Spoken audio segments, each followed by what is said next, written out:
Vale, pues vamos ya por la última mesa. Va a ser una mesa de conclusiones. Los que estuvisteis ayer ya más o menos estuvisteis en las conversaciones y un poco las recomendaciones que nos han dado los participantes de ayer, y bueno, habéis estado hoy, con lo cual yo espero, y antes se lo he dicho en el café, que me ayudéis también en este punto, por si yo me he dejado alguna cosa, ¿vale?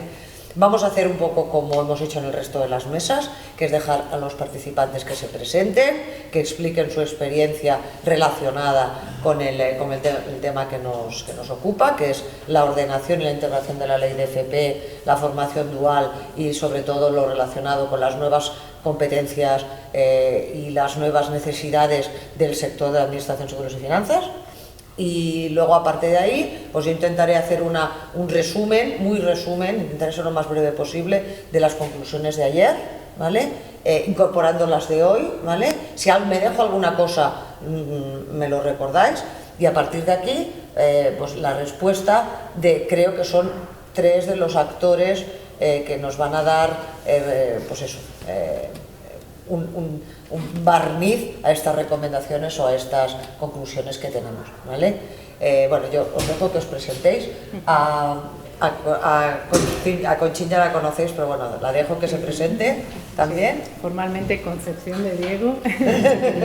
Utilizar el nombre, soy la directora de este centro, del Centro de Referencia Nacional en Administración, Finanzas y Seguros. Y básicamente, pues bueno, como lo sabéis, nuestra actividad, digamos, tiene dos ramas, ¿no? Todas estas acciones de innovación, experimentación y de toma de pulso, ¿no?, con la realidad que nos rodea, las empresas y los distintos agentes sociales con los que trabajamos, así como lo que es la formación para el empleo, que ahora ya va a dejar de llamarse así y va a ser formación profesional. Entonces, bueno, ahí en ese ámbito pues tenemos una oferta formativa pues, bueno, organizada en una serie de bloques temáticos y bueno, que conforma gran parte de la actividad del centro, que podéis ver ahora mismo cuando salgamos de este foro, ¿de acuerdo? Cedo la palabra a Pau. Vamos a ver, yo me voy a presentar, luego supongo que tendremos otra posibilidad de intervenir.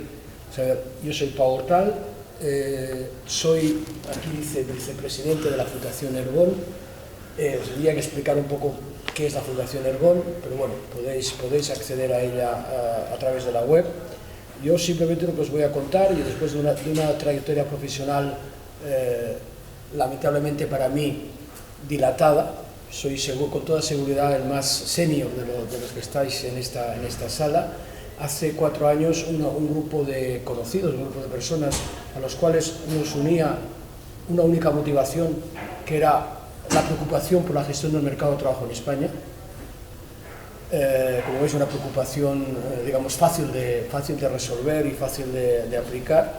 En una comida, además, me refiero a Cristina, porque era una comida en el País Vasco, una comida en Bilbao, sensacional como siempre en el País Vasco se come de maravilla. Os aconsejo que vayáis al País Vasco a comer, se come de maravilla. Decidimos poner en marcha este proyecto que es la Fundación Ergon. ¿Qué es la Fundación Ergon? La Fundación Ergon es una entidad que tiene 3 características fundamentales: una, la multidisciplinariedad, la independencia, y la tercera, la innovación. Es decir, multidisciplinariedad. ¿Por qué multidisciplinariedad? Yo lo explico de la siguiente manera. Yo tengo nietos muy jóvenes, niños, niñas. Lo que hoy el sistema educativo haga con mis nietos, que tienen 4, 5, 6 años, va a influir seguro en su empleabilidad futura. Por tanto, quiere decir que, por favor, empecemos a pensar en el tema del empleo no desde una perspectiva vertical, sino desde una perspectiva horizontal. ¿Ok? Esto para un poco que os situéis. Somos un think tank, tenéis información, etcétera, etcétera. Yo he estado toda mi vida relacionado con los ámbitos del empleo. Cuando me llamó Inma, que forma parte de nuestra comunidad, somos una comunidad en la cual estáis invitados a participar libremente, etcétera, etcétera.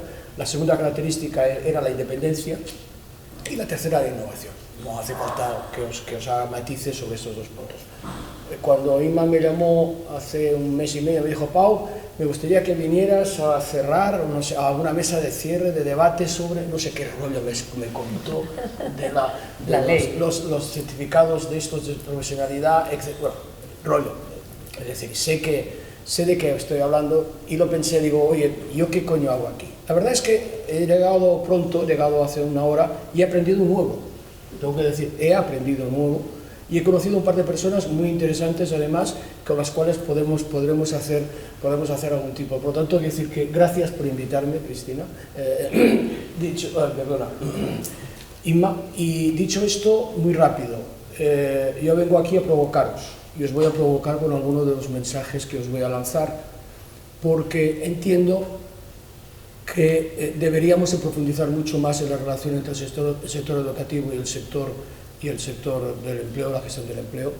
Creo que hemos de aprender mucho de los vascos. Los vascos tienen algunas ventajas que les hace más fácil, etcétera, pero yo creo que el modelo, que si pudiéramos aplicar lo que está gestionando, cómo se está gestionando la relación en empleo y formación en el País Vasco, lo pudiéramos aplicar a toda España, iríamos mucho mejor de lo que vamos. Con esto yo creo que es suficiente.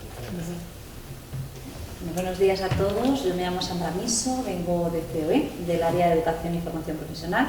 En COE, no sé si lo conocéis bien todos, pero os explico brevemente. COE es la Confederación Española de Organizaciones Empresariales. Nosotros somos por el artículo 7 de la Constitución interlocutores sociales. Esto quiere decir que somos los únicos interlocutores que podemos defender los intereses de las empresas ante el gobierno de manera más estable, ¿no? Esto está COE, CEPIME, comisiones y UGT para defender los intereses de los trabajadores.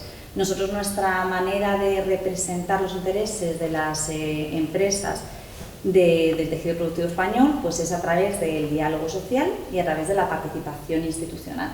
Nosotros, bueno, también participamos en la parte del lobby, pero eso es cuando no funciona el diálogo social y vamos a pensar que tiene que funcionar, ¿no? En el ámbito del diálogo social, nosotros intervenimos en las mesas, por ejemplo, en este ámbito, pues hemos intervenido en la mesa de la Ley Orgánica de Formación Profesional, la mesa de formación profesional vinculada al Sistema Nacional de Cualificaciones, hemos estado pues participando, ¿no?, en la idealización y en la conceptualización de la norma y lo hemos estado debatiendo. También hemos estado debatiendo el proyecto de desarrollo reglamentario para la ordenación del sistema. También participamos en la mesa de formación en el trabajo, que es la que se encarga de toda la parte que ha quedado fuera de la formación, que ya no se puede llamar profesional, porque toda la formación profesional es aquella que está vinculada al Sistema Nacional de Cualificaciones, pero como sabéis, la parte de formación en el trabajo pues todavía tenemos que regularla, tenemos una ley obsoleta, tenemos un escenario totalmente diferente y bueno, pues participamos también en esa mesa.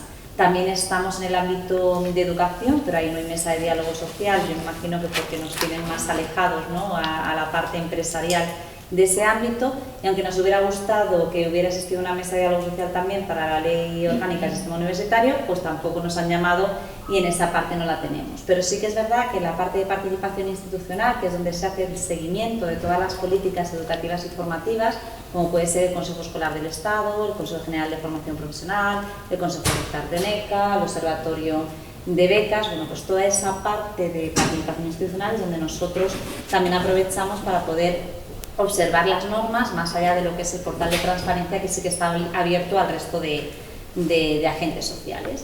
Y bueno, pues nosotros sí que estamos muy involucrados en materia de educación y formación, tenemos de hecho un área específica, es un aspecto que preocupa muchísimo a las empresas, coincidimos totalmente en que es una parte horizontal, nos encantan las provocaciones y los brainstorming, así que estamos encantados de estar aquí, Pau, de poder compartir muchísimas ideas y poderos trasladar un poco, bueno, pues conocer sobre todo las conclusiones, porque lamentablemente no hemos podido estar aquí todas las jornadas, pero conocer un poco cuáles son vuestras conclusiones, compartiros también cuáles son las nuestras en este estado en el que nos encontramos, con mucho por hacer, con mucho hecho y con mucho que modificar, y bueno, pues aquí a vuestra disposición para ayudar y participar con vosotros en lo que consideréis. Muchas gracias. Bueno, yo voy a intentar ser breve porque quiero que acabemos a y media, ¿vale? Porque es el timing que tenemos y estamos todos, todos tenemos nuestros planes de vida y no quiero pasarme, ¿no? Pero sí que es verdad, bueno, yo voy a participar no solo en mi nombre, sino en nombre de la NCCP. La NCCP es una organización, es la Organización Nacional de Centros de Certificados de Profesionalidad. centros privados, chiquitines, la mayoría de ellos, algunos que combinan FP también y que estamos integrándonos, la FP dentro y haciendo todo un poquito a la vez. Algunos incluso tienen centros escolares y bueno, somos centros muy pequeñitos, pero que desde que me hicieron presidenta, pues yo me dediqué a involucrarnos en proyectos europeos y a intentar absorber de Europa todo lo que podemos y aprovechar Europa para mejorar nuestros centros y mejorar nuestra formación, ¿vale? Y en eso, en ayudar al sistema lo que podamos, ¿vale?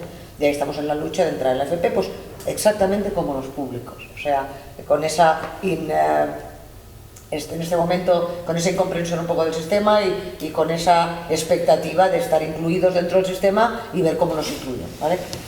Desde luego a mí en Cataluña, Fabián me dijo, tú cuento con vosotros, es que no puedo no contar, ¿no? Pero claro, hay que saber si a nivel español, si a nivel nacional, sí que es verdad que se cuenta con todos, nosotros somos una asociación nacional. Dicho eso, voy a ser muy breve en las conclusiones de ayer, básicamente porque es que no tenemos más tiempo. Respecto a la ley de FP, ¿vale? Quedó claro ayer que la ley de FP era una oportunidad en el relevo generacional que nos ocupa a partir del baby boom, que va a ser una oportunidad de transformación, de ayudar también a la nueva reforma laboral y a acompañar al contrato indefinido, no para fidelizar a los trabajadores, sino para que los podamos transformar y formar para cada uno de los sectores en concreto. También se habló de la absoluta necesidad de un cambio de modelo, de la implicación de la empresa en la formación, de los nuevos aprendices, ¿vale? Hablemos de aprendices porque lo son, y de los trabajadores, es decir, que la empresa no está solo responsabilizada de los trabajadores como profesionales, sino de los aprendices que va a incorporar para hacer crecer el sector y adaptar el sector a los nuevos retos, ¿no? Y no solamente formar para retener el talento, sino también para favorecer la movilidad del talento alrededor de todos los actores. Una muy importancia del acompañamiento de este aprendiz trabajador, a acompañarlo para que sea competitivo y a orientarlo profesionalmente y, si es necesario, a formarlo, ¿vale? Para su adaptación a los cambios, es decir, hay que acompañarlo, hay que ayudarlo a que cambie. Por supuesto, hay que ayudar los actores, tenemos que ser proactivos en mantener espacios para el encuentro entre las empresas y los centros de formación de cualquier nivel, formación profesional, formación para el empleo, etcétera, etcétera. Y también para ayudar a que se conozca la empresa y los centros y adquirir confianza unos en los otros, ¿vale? Y colaborar en este escenario integral de la FP que se plantea con la ley, ¿vale? O sea, si no colaboramos, imposible que avancemos. Esta relación también debe servir para hacer prospección y planificación mediante el diálogo social para la transformación social que se impone con los nuevos cambios que hemos hablado hoy de sostenibilidad, digitalización, etc. Y la empresa, evidentemente, debe aportar en lo posible no solo conocimientos, sino profesionales, medios, material, si es necesario, a los centros. O sea, que esa relación sea potente y de recursos, ¿vale? Es necesario, evidentemente, mejorar la inversión en formación dentro de las propias empresas. Ayer quedó plasmado que la formación dentro de la empresa, que es esa que queda no reglada, fuera, ¿sabes? Es muy importante y tendría que estar también integrada dentro del sistema, ¿vale? Y evidentemente, ¿por qué? Porque esa formación tiene que pasar a ser una microcredencial y tiene que ir ligada a los grados A y B de la ley. ¿Vale? Es decir, que esa formación que haya en la empresa sea acreditable microcredencialmente, o sea, microcredencial, ¿vale? Y que los trabajadores, evidentemente, se vean acreditados y se vean compensados con esa acreditación. Ya sabemos que no es un tema de titulitis, sino de acreditación, de que yo tengo una competencia y yo puedo servir no a esta empresa, sino a otras empresas, ¿vale? O sea, es un tema de acreditar que yo valgo, ¿vale? Evidentemente, se habló de unificar el modelo dual nacional, porque hablamos de modelos duales. Sabemos que hay varios modelos y que hay diferentes instrumentos utilizados en diferentes comunidades autónomas y que lo positivo sería ponerlo en común, ¿vale? Se puso aquí el ejemplo y teníamos el ejemplo del País Vasco, que ha sido esa colaboración empresa, administración, formación es muy importante. Y luego teníamos ayer el modelo, por ejemplo, de la Generalitat, que crea una agencia catalana de FP participada por trabajo y por enseñamiento en educación, pero que depende de presidencia, es decir, que es independiente y que ayuda a poner de acuerdo a todos los actores, incluso a la empresa, ¿vale? Dentro del Consejo de Formación incluyen a la empresa. Y bueno, la propuesta de Cataluña, por ejemplo, de los centros integrados, pero no solo de eso, sino de me gustó mucho, me llamó la atención el nombre de Ateneo Formativo, que es una especie de ente formativo que sirva a lo largo de la vida y que la gente vaya, vuelva, entre, salga, vaya a la universidad, vuelva otra vez, a la FP, vuelva, etcétera. O sea, que sea integrando todos los centros. Ellos también están creando agrupaciones de centro, incluyendo FP, certificado de profesionalidad, escuelas de adultos, centros de segunda oportunidad, etc. Es decir, que esas agrupaciones de centros creen una especie de clúster también, de clúster, y que sean útiles para intercambiar experiencias, recursos profesionales, etc. ¿Vale? E incorporar ahí la empresa. Los convenios con la empresa son muy importantes.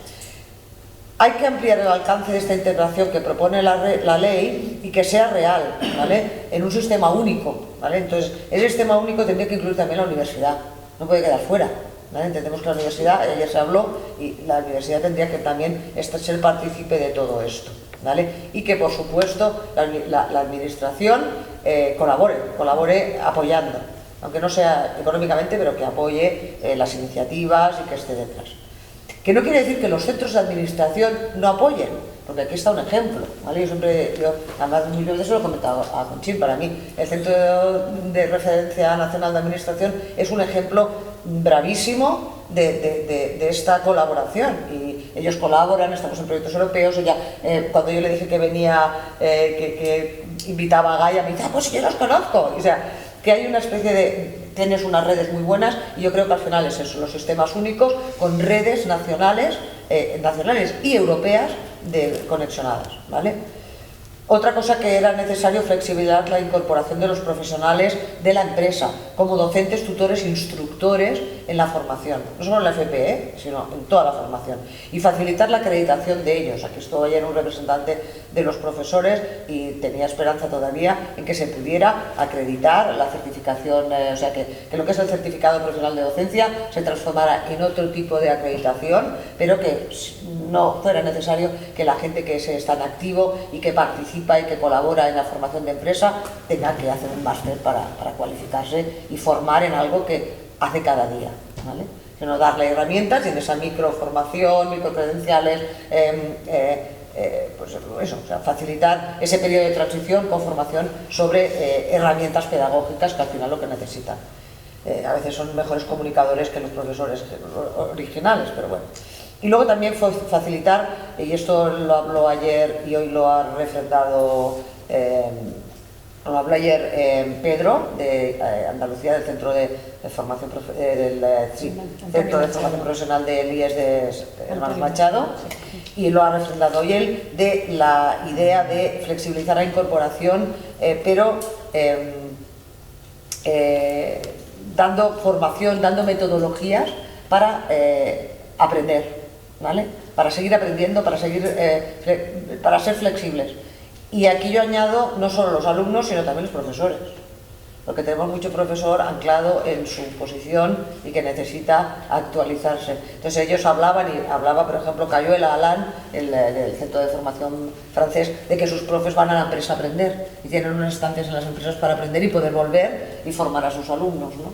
Eso era importante. Hablaban de que los alumnos aprenden más en la empresa cosas que nunca les podremos enseñar en los centros. Y eso lo comentaban ayer los centros de FP con formación dual. Y que hay que facilitar esa metodología, ¿vale? Ya me queda poco. Importancia de evaluar la calidad tanto de la formación como de la instrucción en la empresa a través de la colaboración. Ellos hablaban de que sea muy colaborativo los centros de formación con las empresas y que haya planes específicos de seguimiento y de trabajo conjunto, ¿vale? Y que primero es la orientación y luego la formación. Que lo que decíamos, desde la escuela, orientar a los chicos, y que los recorridos formativos son diferentes para cada uno y hay que respetarlos. Entonces un poco a los chavales hay que ayudarles a eso, que tengan y que se formen de acuerdo a una orientación y ayudarlos en eso. Que los instructores de las empresas deben deben equiparar su desempeño al de los profesores. No queremos decir que no estén capacitados, sino que hay que ayudar a capacitarlos. Lo que pasa es que no les puedes obligar a hacer un título. O sea, hay que ayudar a capacitarlos y a formarlos, y que ese control en su propio currículum sea también potenciado. En ese gran centro integrado también caben los profesores, como hacéis vosotros. Ayudar a los profesores a que se formen y que mejoren, ¿no? en esas nuevas, en esos nuevos retos. Incorporar, otra cosa que se habló ayer y que no se ha vuelto a hablar, la incorporación de las familias en la formación. Que las familias son importantes, que las familias hacen un papel importante y que hay que incorporarlas y mantenerlas, no informadas, sino incorporarlas a la gestión y al diálogo, ¿vale? Y luego, que una cosa muy importante, que la empresa no tiene que formar, no tiene que mantener, fidelizar al trabajador, sino formarlo para su futuro, y que los centros no tienen que formar al alumno para fidelizarlo en su nivel, sino para que salte hacia adelante, hacia detrás, a los niveles que quiera. Y por último, que bueno, la incorporación de talento, ¿vale? O sea, que la empresa debe combinar la incorporación de talento, ¿vale?, con la capacitación y acreditación de sus profesionales. Y ahí está lo que decíamos, integrar la formación dentro de la empresa en el sistema integral. Y lo que decía también, y aquí incorporo lo que comentaba Sofía, que era incorporarnos a Europa. O sea, no solamente en un sistema nacional, sino en un sistema europeo de cualificaciones, y que podamos cambiar. De hecho, pensar que, bueno, yo conozco muchos chavales jóvenes que trabajan conmigo en proyectos europeos, que viven en Tailandia o viven en Ámsterdam y están trabajando con una empresa griega, o sea, que la movilidad ahora es básica y que hay que intentar que todo fluya. Facilitar las negociaciones, por supuesto, de la dual, los convenios con la empresa, integrando los diferentes modelos y ayudando desde la empresa a que no haya desconfianza en esos convenios. La pregunta va, ¿ves que todo el rato digo empresa, empresa, empresa? Porque al final es uno de los actores, ¿vale?, importantes, y con los que los centros de formación necesitamos dialogar, ¿vale? Y por último, que los centros necesitan más autonomía, ¿vale?, para adaptar y organizarse, y esto aquí no tenemos a nadie de la administración, pero lo vamos a hacer decir claro y meridiano. O sea, los centros necesitan flexibilidad para organizarse según las necesidades que ellos mismos captan desde la empresa, desde el sector y desde los propios alumnos, ¿vale? Yo creo que no me he dejado nada, ¿vale? Creo que has cubierto todo, vamos. Muy rápido, muy fácil. No sé si hay alguna cosa que me haya dejado. Evidentemente, me importa mucho lo que ha dicho, y es lo único que creo que me he dejado, que es el último punto que me he apuntado en las basic skills, ¿vale? Que evidentemente todo esto va alrededor de formar a todos los componentes, a todos los agentes, no solo los alumnos, sino a los profes, a los coordinadores, a los responsables de empresa, a todos esos responsables de sostenibilidad, etc., en basic skills, en resolución de problemas, en autogestión del aprendizaje, en flexibilidad del trabajo y en habilidades sociales, asertividad, empatía, nuevos modelos de todo, y sobre todo que seamos flexibles y colaboradores. Es una cosa que hay que potenciar, ¿vale? La colaboración entre agentes y entre actores, y eso hay que transmitirlo desde los niños pequeños, y no ser competidores los actores, sino ser colaboradores. Yo creo que ya está. Si me dejas intervenir, Inma. Sí, tanto. Para eso estás. Yo os voy a poner dos escenarios, 1980-2030. Han pasado 50 años. 1980 es cuando yo me incorporé al mercado de trabajo. 2030 posiblemente yo ya no estaré entre vosotros, pero bueno, es una broma estúpida. ¿Qué pasaba? ¿Cuál era la realidad social y del empleo hace 25 años? Teníamos un empleo permanente y estable. Tú empezabas en una carrera, en una trayectoria, en una actividad, y sabías que probablemente ibas a continuar en esa actividad. Antes habías tenido un proceso de formación que duraba 25 años. ¿Qué ocurre ahora? Ocurre, todos los estudios lo dicen, que vamos a tener que cambiar de actividad, o sea, se va a tener que cambiar de actividades 7 veces en la vida, y que además tenemos una necesidad de gestionar procesos formativos durante 75 años. Sí. Solamente con esto os daré más datos de cómo ha cambiado la realidad social. Pero sabiendo los datos, esto lo cambia todo. Todo. Segundo tema. Tercer tema. Hace 25 años, hace casi 40 años, en 1980, el empleo era el centro de la vida. Si no se entendía la vida social sin un empleo, el trabajo, la vida. En el 2030 es muy probable que un porcentaje de las personas no trabajen nunca o estén durante mucho tiempo sin trabajar. Esto es otro elemento vital de cambio radical de la dinámica social. El propio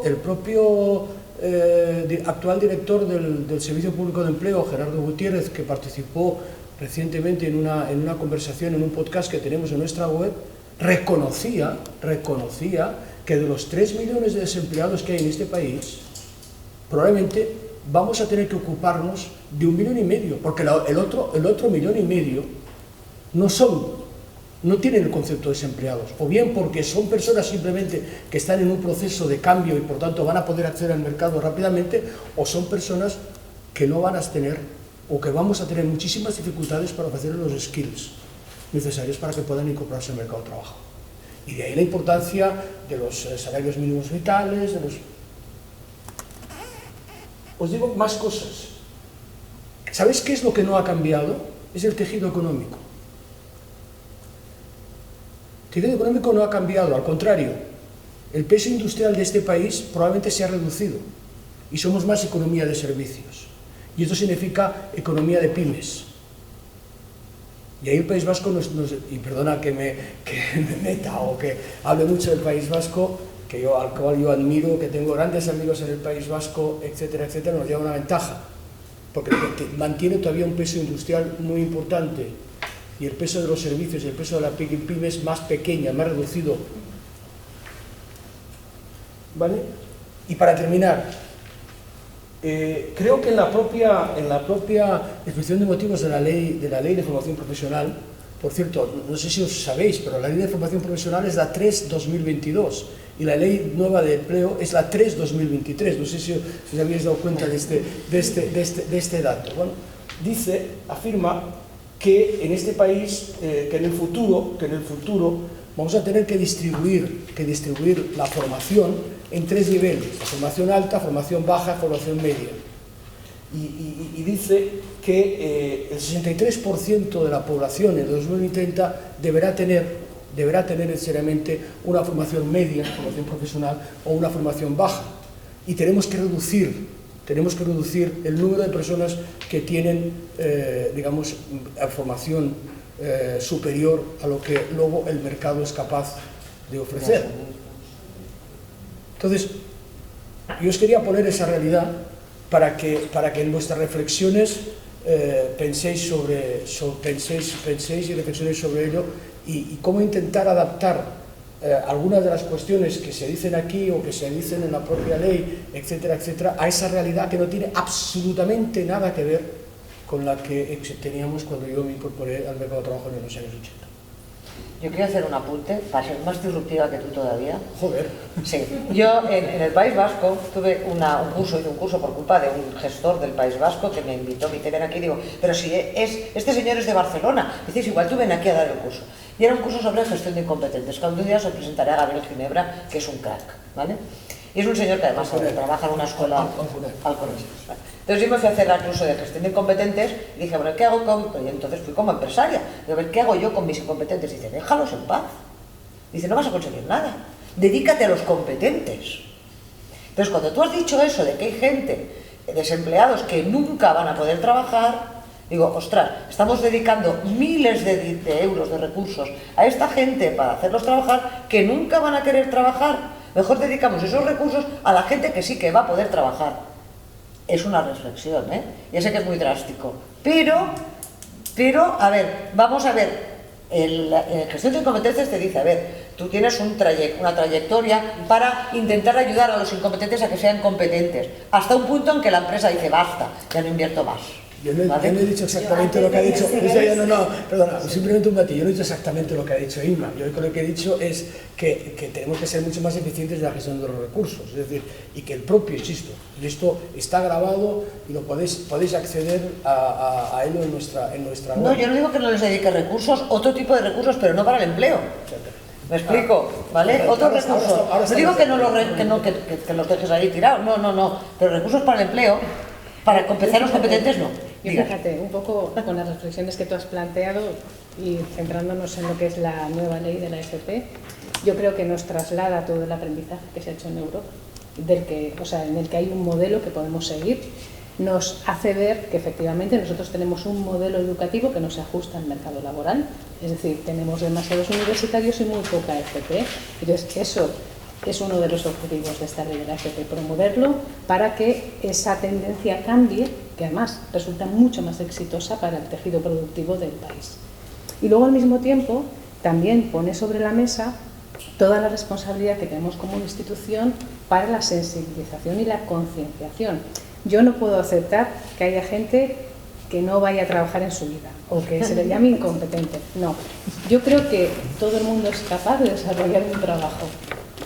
Lo que sucede es que tenemos que encontrar esa habilidad y probablemente como administración acompañar y orientar, sobre todo el factor de la orientación. No todo el mundo va a trabajar en una empresa, el emprendimiento es clave también en esta ley. Por lo tanto, quizás esta gente que no se adapta a un modelo empresarial al uso, es capaz de sacar adelante ideas impresionantes, quizás con las herramientas y con la orientación necesaria. Entonces, justo yo lo que veo en la ley que queda mucho por definir, ¿vale? Quizás soy muy esperanzadora en lo que es el objetivo y lo que podemos conseguir, pero justo intenta abordar todas estas cosas. Claro, el problema que tenemos ahora mismo es cómo lo concretamos. Es decir, en base a nuestra realidad, cómo podemos concretar y empezar a trabajar en base a esas, digamos, a ese planteamiento, que es un poco el problema que tenemos nosotros como centro. ¿Por qué? Porque, claro, nosotros estamos trabajando con formación profesional, la que se llamaba antes para el empleo, donde incorporábamos los certificados de profesionalidad y esas especialidades con las que nos adaptábamos al mercado laboral para ser rápidos y atender a las necesidades puntuales que hay y, bueno, debido a los cambios que hay en el mercado laboral, ¿no? Entonces, bueno, quizás yo veo que es cierto, todo eso es lo que hay. Hay un cambio de paradigma, efectivamente. La ley, tal y como está planteada en esencia, veo que plantea las cosas de un modo adecuado. Ahora el problema es cómo lo concretemos y cómo lo implantemos. Entonces eso está en nuestra mano y por eso es tan importante que hablemos entre nosotros, que colaboremos y que confiemos entre nosotros. A mí una de las cosas que me ha gustado de estas jornadas es el tema de la confianza, justo con la empresa. ¿Por qué? Porque todo lo que tiene que ver con la formación dual se tiene que trabajar ten con la empresa y esa confianza debe establecerse. Ahora mismo es cierto, no hay confianza entre los distintos agentes que están involucrados y hasta que eso no lo resolvamos, poco vamos a poder avanzar. Has hablado de los agentes. Sí, ahora entonces yo creo... Ahora te dejamos Sí aquí. que os ha dado tiempo y sé que habéis visto cosas. Y voy a intentar, porque es que son tanto que para y media lo veo complicado. Pero sí que es verdad que totalmente de acuerdo en que el esquema tradicional que conocíamos antes, de tú estudias, entras a trabajar, estás 20 años en una empresa, o 30, 40 o 50, te jubilas y ya está, eso ha acabado. Totalmente. O sea, ya estamos en una era de formación permanente, life learning, como se quiera llamar, formación en el trabajo, formación a lo largo de toda la vida, y es verdad que eso ha cambiado. Además ha cambiado no solamente para el ámbito empresarial, sino también en el ámbito de la docencia, ¿no? Y ya ahora vamos a la parte de confianza. Y es cierto que el esquema ya no está. No sé si estoy tan de acuerdo en que toda la formación a lo largo de la vida tiene que ser 100% acreditable o no. Porque hablábamos, la formación a lo largo de la vida tiene que ser a través de microcredenciales, estamos hablando de los grados A y B. Pero es cierto que también hemos hablado de que está las microcredenciales del ámbito universitario, que todavía no saben ni cómo enfocarlo, las microacreditaciones que se realizan en el ámbito de formación en el trabajo, la formación que también da la empresa para sus trabajadores. Es decir, tenemos un sistema que, aunque digamos que la nueva ley orgánica de formación profesional es integradora o que tiene un sistema integrado, nosotros no lo vemos así. Creemos que la Ley Orgánica de Formación Profesional ha integrado la formación acreditable, y sí es verdad que la ha integrado, pero ahora tenemos un nuevo modelo que es totalmente nuevo y tenemos que ver qué entendemos por este nuevo modelo y cómo confluye con los demás. Hablábamos antes de prospección y detección de necesidades y decíamos, bueno, es que necesitamos a las empresas. No, es que una prospección y detección de necesidades sin las empresas no se puede hacer. De hecho, ahora mismo, ¿cuantísimos fondos tenemos para educación y formación? ¿Cuántos fondos vienen? ¿Sabéis el desbarajuste que tienen desde la administración para poder invertir el dinero que existe? Porque ni siquiera nosotros sabemos cuáles son las necesidades que tienen las empresas. Y al final es que trabajamos todos de manera separada. Trabajamos, antes lo hablábamos, desde un centro de referencia nacional, tenemos las comisiones paritarias, tenemos los observatorios autonómicos, tenemos los observatorios estatales, tenemos el ámbito de la universidad, ahora la ley orgánica te habla de su propio observatorio, pero la ley de formación del trabajo te habla del propio. Imposible. No vamos a llegar nunca, es imposible. Hablábamos antes de que hay un cambio disruptivo. Pues yo no sé si hay un cambio disruptivo o no, porque ¿cuántos años llevamos en Eurostat saliendo el primer país de Europa con desempleo? Es que ya no es algo coyuntural, es que nos hemos convertido en el primer país de desempleo con carácter estructural y hay cosas que no estamos haciendo bien. ¿Y no las estamos haciendo bien? Yo me gustaría que los demás países, muchos de los países que teóricamente tienen menos empleo de nosotros, tuvieran los mismos sistemas de medición del desempleo que el que tenemos nosotros. Pero paréntesis. Pero es igual. Es un paréntesis bueno porque deberíamos entrar también con la formación de desempleados, que para poder contar ahora en España que tenemos más formación a los desempleados nos hemos inventado el indicador. Pero vamos a intentar entonces, en ese sentido es verdad, los indicadores nos daría para mucho. Pero dicho esto, es cierto que las cosas no están funcionando. Por eso en España ahora mismo todo el sistema educativo está en reforma. Por eso tenemos la ley orgánica, tenemos la LOE, tenemos la LOSU, pero seguimos adoleciendo. Y dentro de que nosotros somos los fans número uno de la Ley Orgánica de Formación Profesional y creemos que es una ley buenísima y que va en el buen camino, pero creemos que hasta el final todos lo terminamos haciendo por parcelas, seguimos teniendo el mismo problema. Porque al final las empresas, las necesidades que tienen son las necesidades que tienen. Y debería existir una estrategia global de cualificación. Y debería existir una estrategia en la que se dijera, vamos a ver, ¿cuáles son las necesidades en España? ¿Cuáles son las necesidades del tejido productivo? Que sigue siendo el mismo, pero no, tenemos una transición dual ahora mismo con la digitalización y la sostenibilidad que nos está poniendo todo boca abajo. Patas arriba. Pero además, no solamente en las necesidades que tenemos a día de hoy que no se cubren, porque es que no tiene sentido que tengamos los niveles que tenemos de desempleo y que tengas un porcentaje tan grande de empresas que no encuentran los profesionales que necesitan. Entonces, algo aquí está pasando también en Europa, ¿eh? Es decir, este escenario también sucede en Europa, pero es cierto que en España todavía se agudiza más. Por encima somos el segundo país de la Unión Europea, y aquí no me meto en indicadores porque sí que no lo sé, pero somos el segundo país con la mayor tasa de abandono escolar.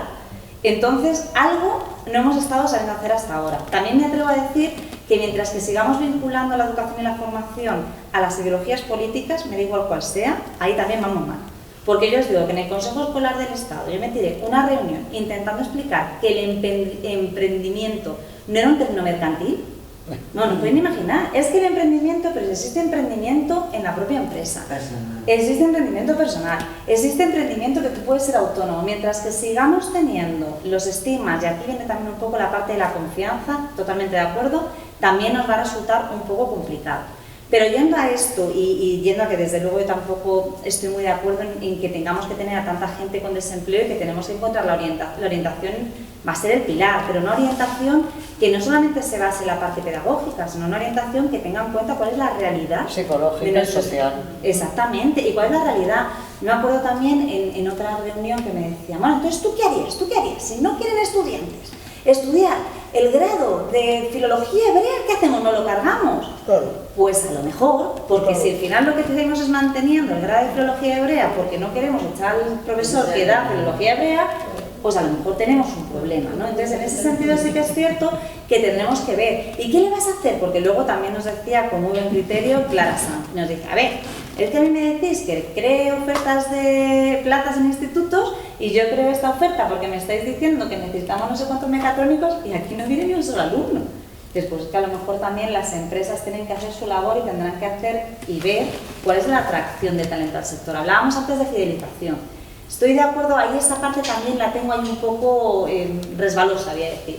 Porque es cierto que las empresas ahora mismo están viviendo una guerra de talento, una guerra, lo denominan así, guerra de talento, que no deberíamos tenerlo así. Es decir, al final lo que tenemos que tener es conseguir el talento que necesitamos para cubrirlo. O sea, es que no tiene sentido. Si os dais cuenta, son todas las piezas, las trabajamos de manera esforzada, pero no llegamos a encontrarlo. Y justo, perdóname que sí. con lo que estás diciendo, para Sí. que no se me pase. También yo ahí abrir una brecha en relación a este tema y la falta de orientación profesional, ¿vale? O sea, Totalmente. quiero decir, una orientación educativa. Yo he practicado las dos, soy psicóloga, orientadora profesional desde o sociolaboral, como queráis llamarlo, ¿no? Desde los años 90 y algo, o sea que no existe formación profesional para el empleo. Si existe, digo, un sistema bien cuajado, porque en la propia FP reglada, ¿no? Aquí en el empleo, que también lo tenemos, pero acaban siendo funciones que tenemos que atajar como podemos, ¿vale? Y una verdadera apuesta por un sistema de orientación profesional bien dirigido, que hay profesionales, que hay muchos profesionales. Yo encargo una especialidad que tiene que ver con eso, con lo cual en la propia FP reglada, ¿no? Vengo de allí, en la formación y orientación laboral con el emprendimiento, con lo cual, pero que no existe. Existe la orientación educativa, que está muy bien, que es necesaria, pero estamos hablando de esta parte, ¿no? Que ya hacemos la transición a la edad adulta a través de, desde los 16 en la FP, ¿no? En la formación profesional o en la básica, media y luego superior y los ciclos. Esa orientación que tú dices, a lo mejor ayudaría efectivamente a, conociendo bien el tejido productivo, las necesidades que hay en él, ¿vale? Y en las empresas, a orientar a los chavales, porque es que soy muy rápida, ¿vale? Decía Pau, vale, yo lo que estoy de acuerdo con todos vosotros, pero lo que sigo detectando, estoy aquí sentada, yo nací en el baby boom, vale, en medio del baby boom casi, en el año 68, ya soy mayorcita, y sigo oyendo las mismas cosas. A mí no me parece nuevo, Pau. Ya hubo un primer cambio, incluso ya tuvimos un cambio de una estabilidad terrible, la de nuestros abuelos, padres de los años, final de los 80-90, en el 94, con el boom de las ETTs, de hecho fueron las primeras políticas, ¿no? Los primeros contratos bonificados hacia el empleo temporal, porque por generar empleo se hizo en el 97, el empleo se había vuelto totalmente temporal y se volvieron los primeros contratos bonificados para la contratación indefinida. Quiero decir, es un ciclo, otra vez volvemos. El cambio que veo de verdad, ¿vale? Es lo que hemos estado hablando precisamente hoy aquí, ¿no? Es decir, que ahora hay cambios tecnológicos, sociales, económicos, ecológicos, y hay, como hablaba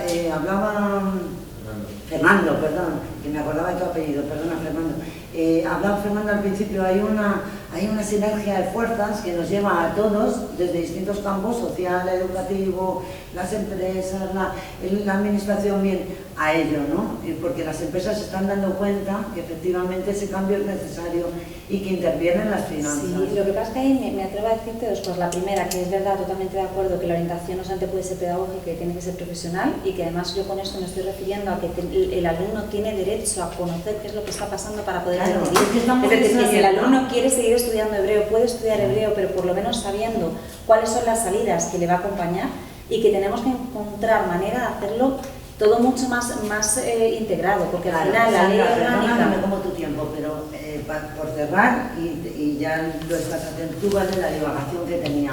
Esa orientación profesional, ¿vale? Es necesaria, porque esto que decíais, ¿no? ¿Por qué la gente no va a una formación que se está poniendo y que es interesante? Pues no va. Y la respuesta es, bueno, es que la gente, es que quieren otra cosa. No, es que la gente no está orientada. Seguimos con las mismas creencias, que la universidad es totalmente la respuesta, en las familias, en todo. Que seguimos con las mismas creencias.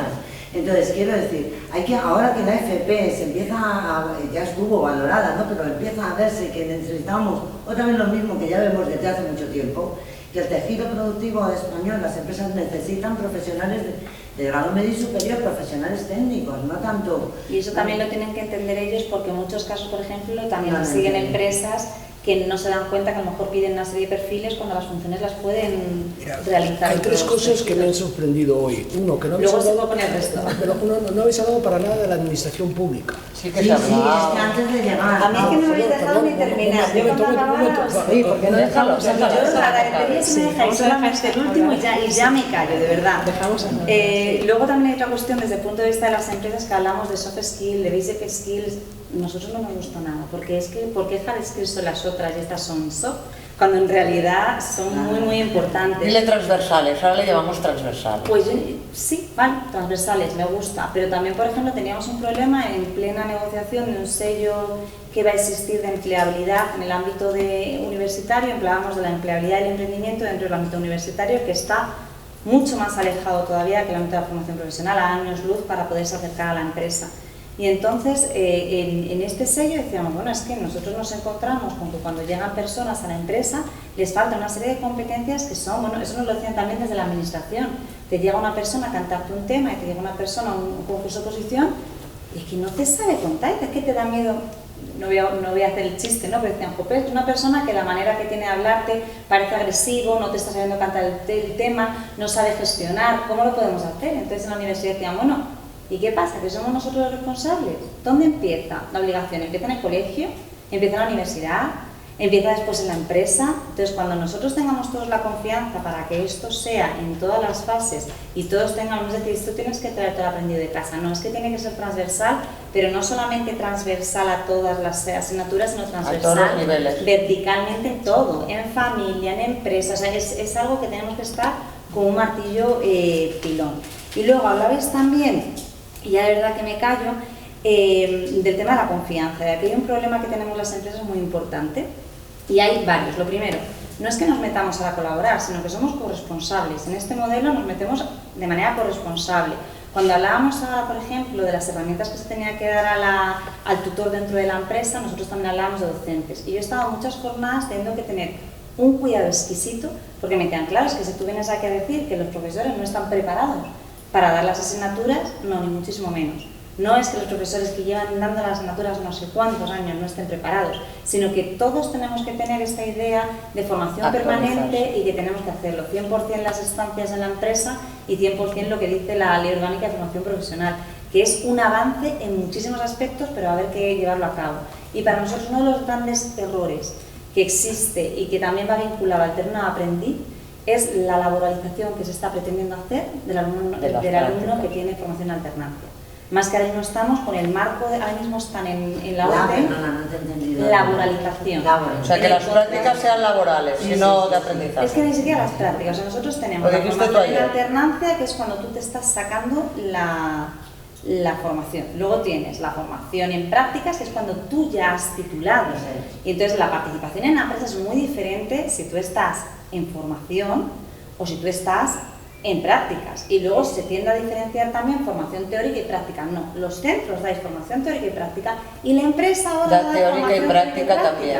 Entonces también ese tema de cambios de concepto, sin embargo, como se va persiguiendo a la empresa porque dice que está utilizando mal a los becarios, el estatuto de los becarios que está en unos términos que no hay quien lo entienda, el artículo 11 del estatuto de los trabajadores que te obliga a tener un contrato y que estás laboralizando, tú vas a Europa y les intentas explicar que no, y te dicen que no. O sea, yo entiendo que la protección social la hagamos, o sea, la protección social, seguridad social, todo lo que es la protección social del alumno, pero no le laboralicemos, porque entonces, ¿qué pedagogía intentamos dar a la empresa de que tiene que participar en esa labor de educación si le estás diciendo que le tienes que pagar exactamente lo mismo que otros trabajadores? Es que en el ámbito de ingeniería nos encontramos que un ingeniero que está enseñando a un alumno que está ahora mismo estudiando, cobra lo mismo que él, porque como va por categoría de convenio, entonces en realidad todo este tema de conceptos, intentar laboralizar al alumno es un problema importante. Y diría muchas más cosas, pero ya no me voy a comer que me lo no menos importante. Yo cuando hablo de administración no he hablado en el concepto que creo que habéis entendido de administración, sino administración como empleador. Como empleador. Es decir, vamos a ver, tenemos 20 millones de empleados en España. Sabéis que de estos 20 millones, 6 trabajan en la administración. Entonces, yo nunca hablo, y lo podéis ver en mi blog o en la fundación, etcétera, etcétera, nunca hablo de empresas. Hablo de empresas y organizaciones. Hablo de empresas e instituciones. Es decir, por favor, pensar en la administración. La administración, insisto, no como gestor de la formación, sino como gran empleador. Pero Pau, ¿tú crees que es justo porque la administración no cumple las obligaciones que le está exigiendo a la empresa? Ni en contratación, ni en prevención de riesgos laborales, ni casi con el becario. Entonces al final... No os engañéis, es que estoy totalmente de acuerdo con ella, no os engañéis. Es decir, la administración es un elevado empleador y nadie le exige a la administración pública en sus 4 niveles, bueno, el cuarto de la empresa pública sí, porque ser empresa, pero los 4 niveles, administración central del Estado, administración autonómica, administración local, nadie le exige el cumplimiento de muchas de las cosas que se le exigen a la empresa privada, y la administración hoy debería de atender y de dar respuesta a estas necesidades, teniendo en cuenta además que ocupa el 30% de la población activa, ¿no? Se hace un silencio. Es que ha sido muy claro. Ahí yo no puedo decir nada porque, bueno, soy consciente de la realidad que tenemos. Quiero pensar que las cosas van mejorando y cada vez se hacen mejor. Entonces, con esa confianza yo trabajo, ¿vale? Y en esos términos. Pero lo que sí que es cierto es que ahí abres una lanza de punta en el sentido de que, bueno, pues oye, la administración también puede ser una empresa que forme en la formación profesional, ¿por qué no? Igual es una vía que tenemos que explorar. Por ejemplo, yo no me la había planteado. Y fíjate que estamos haciendo formación profesional. Pues igual hay que ver. Piensa en el ámbito sanitario. Sí, hay problemas que precisamente ahora con el ámbito sanitario. Porque la universidad te dicen que sí, que entonces tienes que pagar por hacer las prácticas. Y te llega en el ámbito sanitario y te dicen como instituto, además sobre todo a los privados, no a los públicos. Si quieres que hagan prácticas en el ámbito sanitario, me tienes que pagar. Claro, con esa filosofía, a eso me refiero, ¿cómo vamos? De una forma de corresponsabilidad, a eso me refiero, ¿vale? Porque sí que es cierto que aquí pueden venir alumnos cuando están sacándose el título de formador para el empleo y podrían venir aquí a hacer prácticas, ¿de acuerdo? O a través de empresas, eso sí, pero digo de esta, digamos, nueva manera, ¿vale? A eso me refería. Lo que, bueno, que es una parte de la corresponsabilidad. En todo caso, déjame lanzar una lanza en relación con lo que estás diciendo. Otro de los elementos que distinguía los 80 del 2030 es que entonces la educación, los centros informativos estaban encerrados en sí mismos, ¿vale?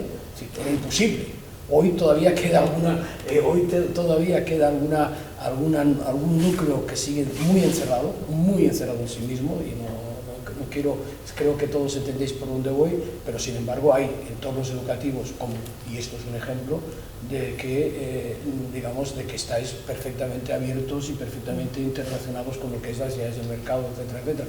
Yo te voy a poner una experiencia concreta que he vivido en Bonaria, en Guissona. No sé si lo conocéis.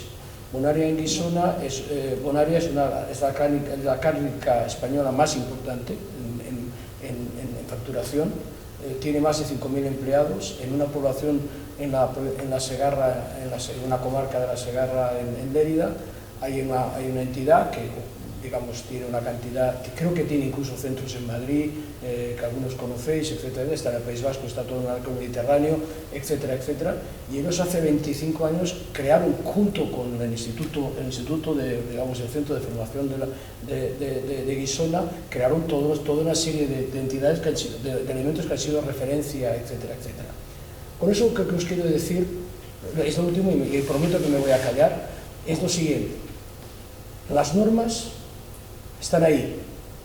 Cambiar las normas no es fácil, es complejo, necesita acuerdo político que a veces no se puede producir, etcétera, etcétera. Vosotros estáis en el día a día. Con una norma se pueden hacer muchísimas cosas. Con el marco legal en el cual estáis, podéis hacer muchísimas cosas. Seguir mirando al exterior, seguir relacionándoos con la empresa. No esperéis a la norma para hacer cosas. Hacerlas. Y luego probablemente la norma terminará de alguna manera poniendo en el papel lo que vosotros habéis implementado, lo que vosotros habéis hecho. Si hace 25 años la directora, a la cual yo conozco, del Instituto de Guissona y la Dirección de Recursos Humanos de Bonaria, en aquel momento la cooperativa de Guissona, no se hubiesen puesto de acuerdo y hubiesen mirado la ley y no hubiesen buscado fórmulas de colaboración, hoy no habrían generado este tipo de realidad. Entonces, por favor, no contemos tanto, no esperemos tanto de la norma, lo habéis dicho antes, las normas cuestan cambiar, dependen de ciclos políticos, etcétera, etcétera. Con una misma norma, después se pueden hacer muchísimas cosas, y nosotros lo hemos demostrado en el ámbito del empleo. Hace un año lanzamos un proyecto que llamamos 12 propuestas para la reforma del mercado de trabajo. De las 12 propuestas, 10 no implicaban ningún cambio normativo. No hacía falta ningún cambio de norma para poner en marcha de las 12, las 10 medidas que nosotros proponíamos. Totalmente de acuerdo, además comparto la ilusión. Ana me conoce cuando siempre estoy con la ilusión en la boca y creo que es el motor del cambio, y que al final el motor del cambio son las personas, y la ley se ha cambiado ahora por todo lo que se lleva haciendo, ¿no? En cuanto a formación dual se lleva haciendo muchísimo, y son las empresas valientes también, ¿no? Las que entienden este cambio y las necesidades, y todos tenemos que entender ese ámbito de corresponsabilidad, además de una manera colaborativa, participativa. Totalmente de acuerdo en que no tenemos que competir, en que en realidad la cuestión es entenderlo, pero también entender las dificultades que tenemos para poder mejorar. Y en ese aspecto pues es importante que entendamos que toda la cualificación es mucha, que entendamos cómo podemos organizarnos para hacerlo todo de manera mucho más fluida, y que se dejen de crear reinos de taifas, porque al final muchas veces nos tiramos de la contra nosotros mismos. Intentar tener una estrategia global, y empezando por nosotros también, por las necesidades, y comunicarlo de manera fluida. Yo haría hincapié sobre todo en dos cosas. Una, lo que comentaba Cristina, miremos fuera. O sea, no miramos fuera, no buscamos buenas prácticas. Hay buenas prácticas de todo. La cuestión es ir a buscarlas o copiarlas, o imitarlas, o intentar ponerlas en práctica. Porque siempre tendamos a tener a mirar Suecia, o miramos países nórdicos, y luego aquí no, pero si yo te digo en casa, sí, las buenas prácticas no te digo necesariamente fuera, digo fuera de tu centro. Total. O sea, fuera de tu entorno próximo, en el otro lado, en la empresa, en Guisona, en Marruecos, yo qué sé, cerca de nosotros. O sea, buenas prácticas que hayan servido de algo. Y otra cosa que es muy importante, dejemos ya de pensar en estandarizar la formación. Lo que tenemos que es a personalizar la formación. Cada alumno tiene una trayectoria, esa trayectoria hay que orientarlo a que siga la suya propia. Y que la suya propia no tiene por qué ser la misma que la de su compañero de al lado. Entonces, tenemos que centrarnos más en formar a la persona, no tanto a estandarizar la formación. Pero con el conocimiento real de lo que está pasando. Evidentemente. Que tengan el derecho a saber qué es lo que está pasando y cómo les afecta. Y ahí tenemos todos nuestra parte, ¿no? de cambiar, nosotros de saberlo trasladar, también que la empresa entienda cuál es su papel, entender también los centros y cómo tenemos que trabajar conjuntamente. Por ejemplo, hablábamos también antes en el café que había muchos centros que decían, claro, es una empresa que pone a impartir formación, y entonces las horas que imparte la empresa, no, vamos a buscar cómo llegar. No repetir experiencias, se repiten. Exactamente, y cómo llegar. Yo me acuerdo de las primeras reuniones que teníamos en el Ministerio de Universidades, que nos decían que el objetivo de la formación universitaria, educación, no era la inserción laboral. Pero ¿cómo puede decir eso? Hombre, yo entiendo que no será el único, pero ¿cómo no va a ser? Yo me atrevo a que se me ponga una puerta de las universidades y les pregunto a los alumnos que qué esperan después de la universidad. Imagino que un porcentaje elevadísimo será poderse insertar en un puesto de trabajo que les guste, que les motive, y luego que tenga, pues evidentemente, una serie de condiciones.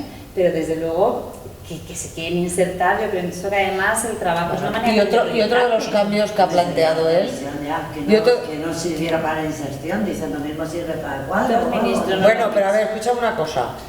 Hablando un poco de los dos supuestos que él planteaba, ¿vale? O sea, ahora mismo hay mucha gente que a lo mejor no está por producir, sino por crear, y que esa creatividad no tiene por qué no ocasionar beneficios, pero no es un objeto tan laboral, sí, o sea, tan productivo, sino más creativo. Bueno, pero será creativo a lo mejor para emprender. Está con el millón y medio que decía Pablo. Yo que sé que, vamos a ver, hoy por hoy estar en el mundo requiere que tienes que cubrir una vida, no ser que tengas una herencia y un... Evidentemente, pero cuando hablamos, a ver, que hablar del futuro laboral a veces no es tanto, o sea, sé que hay que buscar también otras opciones, pero ¿sabes? Que esto nos vale a todos. Más creativas, ¿no? Y bueno, lo primero es que hay que responsabilizarse, es decir, tú eres responsable de tu propia evolución y de tu propio crecimiento personal y profesional. Entonces ese es un concepto que necesitamos totalmente de acuerdo. Trasladar si os pudiese dar un consejo que no me habéis pedido y os voy a dar, y luego haceréis lo que queráis con él, yo empezaría a pensar en tutoría familiar. Es una cosa que antes me lo había apuntado, como un tema, lo habéis, ha salido. Sí, lo dijeron que los alumnos de FP hay que... Yo creo, es decir, yo creo que el hecho de que una niña de 13 años, una niña, es de 13 años en Badalona, habéis oído la noticia, ¿no? Supongo que no, ya no es la primera, ni la segunda, ni la tercera. Ocurre lo que ocurra, sí, dice muchas cosas. Y una de las cosas que dice es que probablemente el sistema formativo debe de asumir un nuevo rol en el entorno familiar que hoy no asume. No, vamos, para mí es claro, y la educación social, y volvemos otra vez. Yo querría hacerle una pregunta a Sandra, por favor. Y la última, porque estamos fuera absolutamente de tiempo. Creo que es que la visión de las empresas nos ha faltado todo el tiempo, o sea, que la hemos tenido presente, y aprovecharla, ¿no? Y es, bueno, empezamos aquí hablando de la nueva ley de FP en estas jornadas. Ayer estuvimos también hablando de, que no pudiste estar, pues estuvimos también hablando de la dualidad dentro de la nueva ley, esa dualidad que existe de la formación profesional en general, tanto en la reglada como en los certificados, en lo que ahora llaman grado A, B, C, ¿no? Bien, y digo, las empresas, ¿tú crees de verdad, vosotros que tomáis pulso a las empresas, hablo, como dije esta mañana, Fernando, de las pymes también, ¿no? Una gran empresa ser potencial económico, incluso que tienen para asumir ciertas cosas, pero una pyme. O sea, ¿cómo están viendo este cambio? Es decir, ¿tú crees que ellos ven posibilidad de entrar en una formación dual, en la que ya hemos experimentado antes, pero al nivel que propone la ley, y que pueden asumir esa formación no por capacitación, me refiero por tiempo de dedicación, que dejas de alguna manera, o te parece que dejas de hacerlo productivo, ¿vale? Que necesita la empresa para salir adelante, ¿no? Mira, precisamente nosotros estamos ahora haciendo un análisis con Fundación Bertelsmann para ver un poco cuál es el impacto dentro de la pyme, porque sí que es cierto que se han incluido algunas medidas, ¿no? en la nueva ley, como el tutor compartido, se habla de ayudas, se habla de incentivos. Entonces sí que es verdad que queremos, hay muchas pymes que hacen ya dual, pero sí que es verdad que queremos ver un poco cuál es el sentir, y también tenemos que tener en cuenta que ahora va a cambiar el modelo. Las empresas que antes hacían FTT van a pasar a hacer formación profesional dual, tenemos que entender que ellos entienden el cambio, tenemos que intentar ver ahora cómo nos movemos, pero es que es cierto que si todos los alumnos tienen que pasar por la empresa, sí, ahí pero necesitamos también que la empresa sienta esto como algo reconocido, o sea, quiero decir, que yo creo que debemos pasar porque la empresa se sienta o haga el reconocimiento de ella misma como formadora de la formación profesional de todos los, digamos, las personas, no los ciudadanos de este país. O sea, quiero decir, ese reconocimiento que existe en Alemania, en Francia, ¿no? De la propia empresa reconoce esa labor formadora que tiene, incluso buscan los trabajadores, entre otras cualificaciones en los ciudadanos, que sean, o sea, que puedan ayudarles a formar a estos trabajadores, y en España no. Entonces, hay un cambio de paradigma. En primer lugar, también el marco, que es lo que estamos diciendo. No es lo mismo, por ejemplo, cuando una comunidad autónoma apuesta por ello, como es la Comunidad del País Vasco, que pone muchas facilidades y que lo que hace es intentar entender y lo que hace es impulsar. O sea, tú ahí ves un poco la sinergia que existe entre la comunidad autónoma, las políticas que se llevan a cabo, la participación de los interlocutores sociales autonómicos y cómo se desarrolla. A lo mejor otras comunidades autónomas que ni siquiera para la acreditación de competencias cuentan con los interlocutores sociales para ver cómo se hace. Es decir, aquí yo creo que tenemos que hacer un cambio de mentalidad radical en muchísimos sentidos todos, ¿no? La empresa tiene que entender cuál es el valor positivo, cuál es la creación de talento, que la única manera de acabar con la guerra del talento es colaborando y entendiendo esto de esta manera. La administración tiene que entender que la empresa no está obligada a pasar por este paso y que lo que no se puede es tratar como si fuera un delincuente y es que te voy a hacer o ponerte todas las burocracias habidas y por haber cuando además yo no las tengo que cumplir. O sea, es decir, hay muchísimas cuestiones que tienen que estar ahí. La empresa tiene que cambiar también un poco el concepto, también no es lo mismo, ni siquiera ya me hablo por tamaños, hablo también por sectores. Hay sectores muy industrializados que sí que tienen muy metida la formación profesional, otros que tampoco tanto. Creo que estamos en un cambio en el que pues como decíamos antes, más formación intermedia, ya las empresas también tienen que cambiar. Entonces yo creo que estamos en un buen momento de oportunidad. Yo con formo a las ilusión. personas, ¿no? Yo como empresa formo a personas para que se vayan.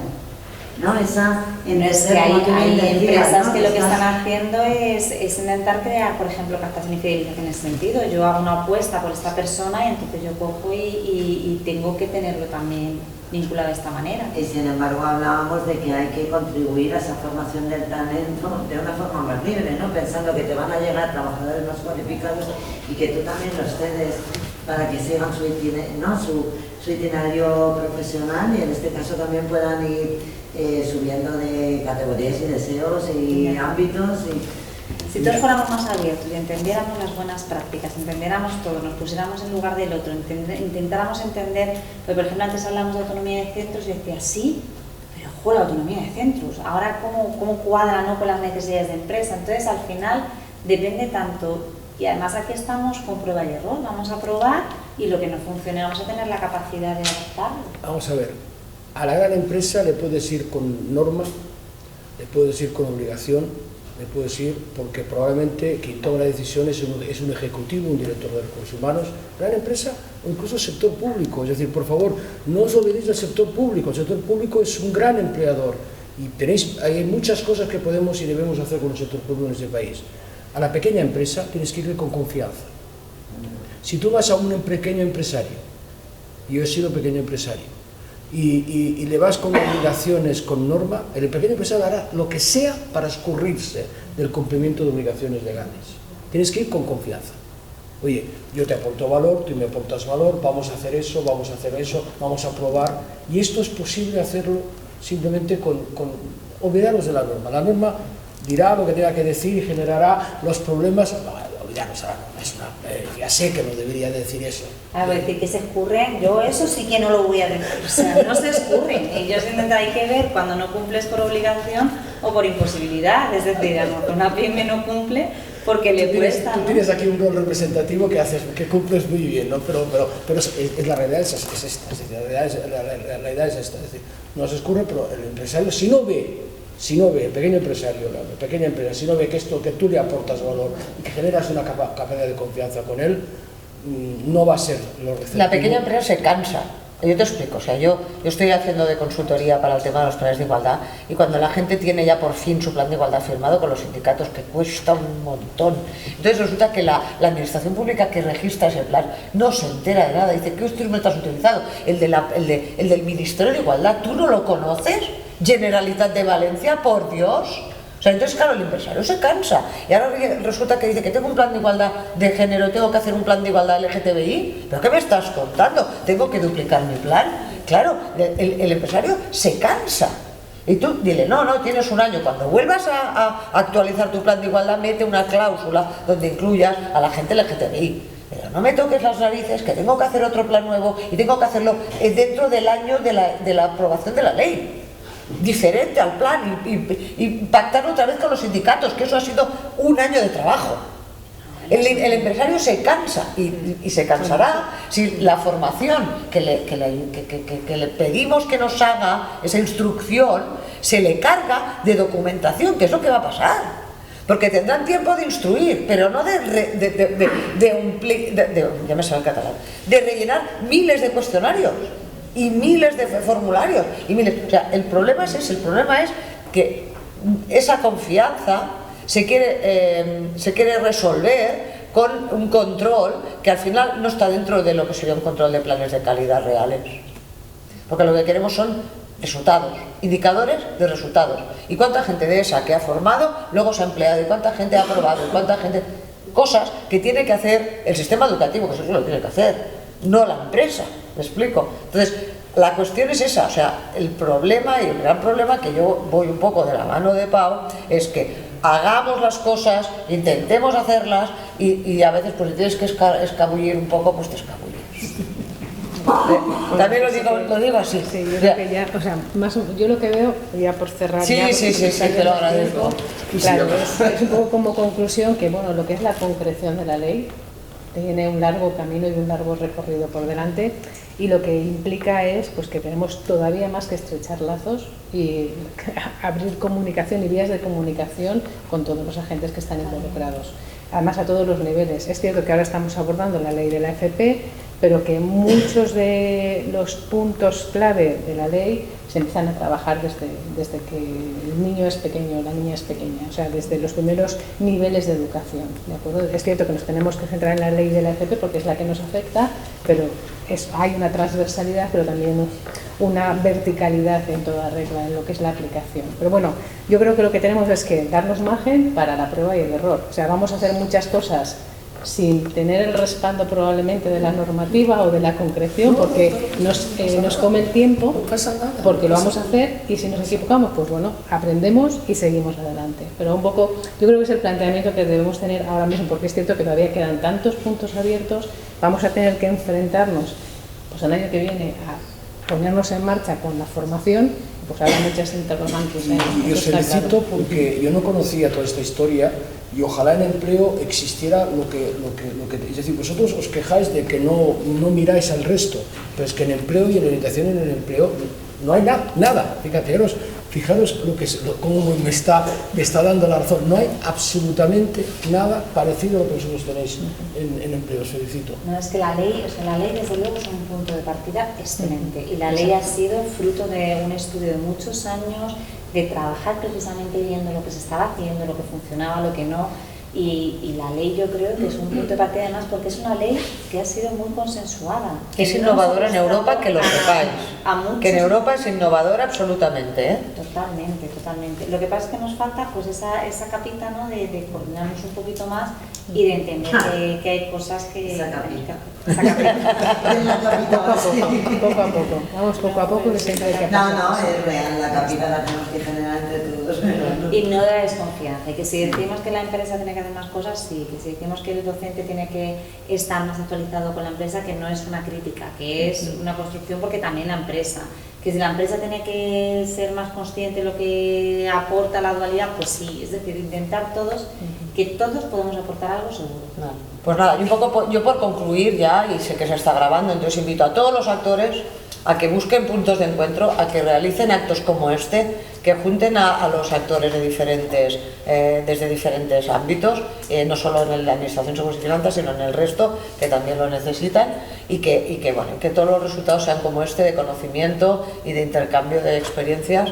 Y bueno, muchísimas gracias a todos los participantes, los que estáis aquí y los de ayer, a los que habéis asistido con muchísima paciencia, a los ponentes y a los componentes, y sobre todo a la directora y a Marta, que me está recordando que todos vayáis, ya os voy a recordar yo aquí, ¿vale? Que tenéis aquí, exacto, aquí tenéis un QR, ¿vale? Que leéis con vuestro móvil y que accedéis al cuestionario, lo tenéis ahí en papel, por si alguien no, ¿vale? Y es el cuestionario para valorar el acto, que es muy importante para todos, especialmente para el centro, y bueno, y para mí, que tengo que hacer la evaluación luego, ¿vale? Es importantísimo que lo valoréis, Si ¿vale? no pudierais ahora porque hay mala cobertura, lo que rogamos es que os llevéis el papelito y lo hagáis. Esta tarde volviendo para Barcelona, le daré Sí, mándaselo De todas maneras, por correo a los de la mesa también, mándaselo por correo. sí, yo de todas maneras le voy a enviar tanto las presentaciones, ¿vale? Como que irá a esta también, la presentación esta, todas las presentaciones a todos los participantes, tanto ponentes como participantes de la mesa, y evidentemente ahí tendréis yo os pondré el link, por si os va más fácil, ¿vale? O sea que bueno, ya os digo, muchas gracias a todos, y bueno, yo os espero en otros foros, ¿vale? Y otra cosa,